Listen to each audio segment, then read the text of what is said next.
Hello दोस्तों, आज की इस वीडियो में आप लोगों को बताने वाला हूं कि आपके पास अगर Realme 16X 5G फ़ोन है, इस फ़ोन में आप अगर फिंगरप्रिंट लॉक लगाना चाहते हो तो कैसे लगा पाओगे। तो सबसे पहले सेटिंग पर क्लिक कर देना है। उसके बाद नीचे आ जाना, यहाँ पे लिखा होगा सिक्योरिटी एंड प्राइवेसी, इस पर क्लिक कर देना है। उसके बाद नीचे आ जाना, यहाँ पे डिवाइस अनलॉक लिखा होगा, इस पर क्लिक कर देना है। उसके बाद यहाँ पे देखोगे फेस एंड फिंगरप्रिंट अनलॉक लिखा होगा, इस पर क्लिक कर देना है। फिंगरप्रिंट लिखा होगा, इस पर क्लिक कर देना है। यहाँ पे आपने जो मोबाइल में पिन या पैटर्न डाल रखा है दोस्तों, यहीं पे डाल देना है, ठीक है, डाल देना। उसके बाद देखो यहाँ पे साइड में अपना फिंगर लगा पाओगे। जब तक दोस्तों ये फुल ना हो जाए तब तक आपको लगाते रहना है अच्छे से दोस्तों। यहाँ पे साइड में स्कैन करवा लेना है।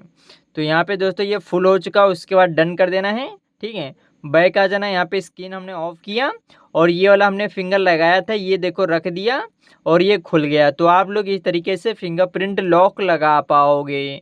वीडियो अच्छी लगी हो तो वीडियो को लाइक एंड चैनल को हमारे सब्सक्राइब करना ना भूलें।